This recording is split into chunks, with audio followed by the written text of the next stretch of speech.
श्री शिवाय नमस्तुभ्यम। आज हम श्रावण मास महात्म्य कथा का 19वां अध्याय शुरू करेंगे। तो चलिए कथा शुरू करते हैं। श्रावण मास के दोनों पक्षों की एकादशियों के व्रतों का वर्णन तथा विष्णु पवित्र रोपण विधि।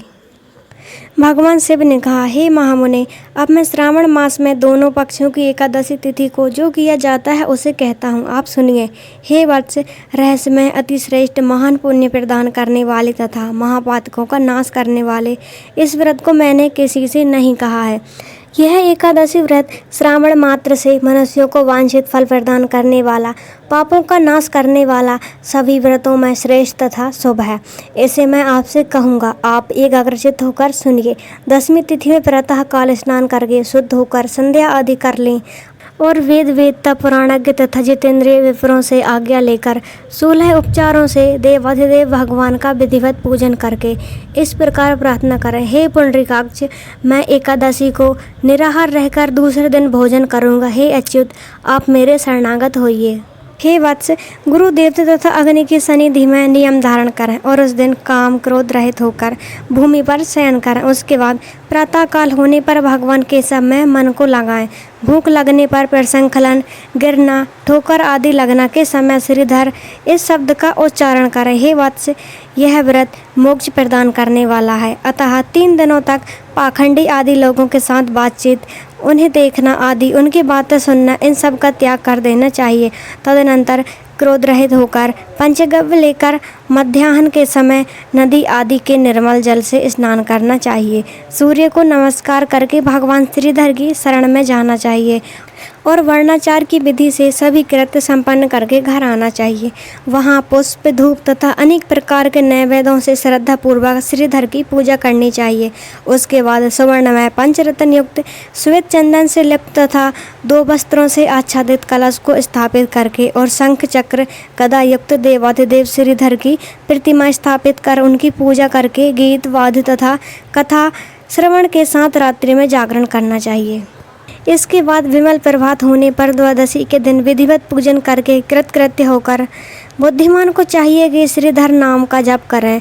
इसके बाद उन शंख चक्र तथा गदा धारण करने वाले देव देवेश श्रीधर की पूजा पुनः करें और सुवर्ण दक्षिणा सहित कलश ब्राह्मण को प्रदान करें। उस समय ब्राह्मण को विशेष करके नवनीत अवश्य प्रदान करें। इस प्रकार प्रार्थना करें, भगवान श्रीधर, आज आप मुझ पर प्रसन्न हो और मुझे अत्युत्तम लक्ष्मी प्रदान करें। हे मुनिश्रेष्ठ, इस प्रकार उच्चारण करके जगतगुरु श्रीधर से प्रार्थना करके श्रेष्ठ ब्राह्मणों को भोजन कराकर अपने सामर्थ्य अनुसार दक्षिणा देनी चाहिए। उसके बाद सेवकों आदि को भोजन कराकर गायों को घास खिलानी चाहिए। इसके बाद मित्रों तथा बंधु बांधवों समेत स्वयं भोजन करना चाहिए। हे सनत कुमार, मैंने आपसे यह श्रावण मास के शुक्ल पक्ष की एकादशी व्रत विधि बतला दी। इसी प्रकार कृष्ण पक्ष की एकादशी में भी करना चाहिए। दोनों व्रतों में अनुष्ठान समान है, केवल देवताओं के नाम में भेद है। जनार्दन, मुझ पर प्रसन्न हो, यह वाक्य बोलना चाहिए। शुक्ल एकादशी के देवता श्रीधर हैं और कृष्ण एकादशी के देवता जनार्दन हैं। हे सनत कुमार, यह मैंने आपसे दोनों एकादशियों के व्रत का वर्णन कर दिया है। इस एकादशी व्रत के समान पुण्य व्रत ना तो कभी हुआ और ना होगा। आपको यह व्रत गुप्त रखना चाहिए और दुष्ट हृदय वाले को नहीं प्रदान करना चाहिए। भगवान शिव ने कहा, हे सनत कुमार, अब मैं द्वादशी तिथि में होने वाले श्री हरि के पवित्र रोपण व्रत का वर्णन करूंगा।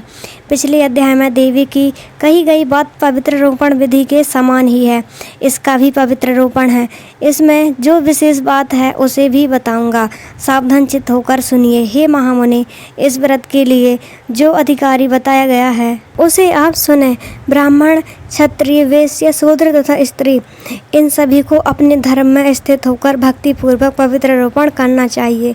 द्विज को चाहिए कि अतो देवा अवन्तु नो यतो विष्णुर्विचक्रमे पृथिव्याः सप्तधामभिः। इस मंत्र से विष्णु की पूजा करें। स्त्रियों तथा शूद्रों के लिए नाम मंत्र है जिसके द्वारा वे विष्णु की पूजा करें। इसी प्रकार द्विज का रुद्राय, इस मंत्र से शिव जी की पूजा करें। स्त्रियों तथा शूद्रों के लिए नाम मंत्र है जिसके द्वारा वे शिव जी की पूजा करें।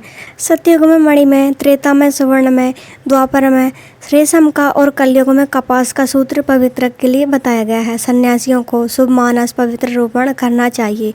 बनाए गए पवित्रक को सर्वप्रथम बांस की सुंदर टोकरी में रखकर सब प्रकार से सर्वदा आप ही मेरी परम गति हो। हे जगतपते, मैं इस पवित्रक से आपको प्रसन्न करता हूँ।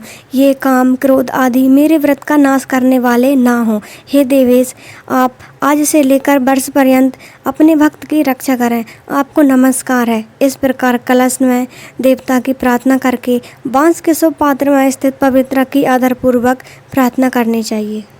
हे पवित्रक, वर्ष भर की गई पूजा की पवित्रता के लिए विष्णु लोक से आप इस समय यहाँ पधारे। आपको नमस्कार है। हे देव, मैं विष्णु के तेज से उत्पन्न मनोहर सभी पापों का नाश करने वाले तथा सभी कामनाओं को पूर्ण करने वाले इस पवित्रक को आपके अंग में धारण कराता हूँ। हे देवेश, हे पुराण पुरुषोत्तम, आप मेरे द्वारा आमंत्रित हैं, अतः आप मेरे समीप पधारें। मैं आपका पूजन करूंगा। आपको नमस्कार है।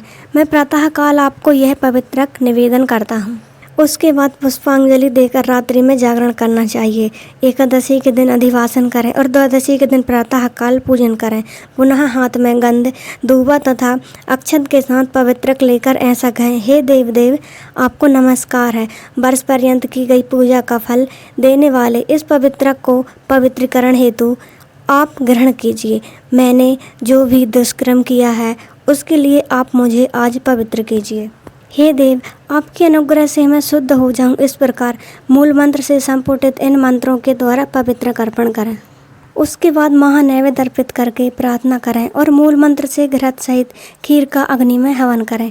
इसके बाद इसी मंत्र से पवित्रक का विसर्जन करके इस प्रकार बोलें, हे पवित्रक, वर्ष भर की गई मेरी पूजा को पूर्ण करके अब आप विसर्जित होकर विष्णु लोक को प्रस्थान करें। इसके बाद पवित्रक को उतारकर ब्राह्मण को प्रदान कर दें अथवा जल में विसर्जित कर दें। हे वत्स, मैंने आपसे श्री हरि के इस पवित्र रोपण का वर्णन कर दिया। इसे करने वाला इस लोक में सुख भोग कर अंत में वैकुंठ प्राप्त करता है। इस प्रकार श्री स्कंद पुराण के अंतर्गत ईश्वर सनत कुमार संवाद में श्रावण मास महात्म्य में अभय एकादशी व्रत कथन और द्वादशी में विष्णु पवित्र रोपण कथन नामक 19वां अध्याय पूर्ण हुआ। हमें आशा है कि आपने यह कथा ध्यानपूर्वक सुनी होगी। वीडियो पसंद आई हो तो वीडियो को लाइक और चैनल को सब्सक्राइब अवश्य करें। धन्यवाद।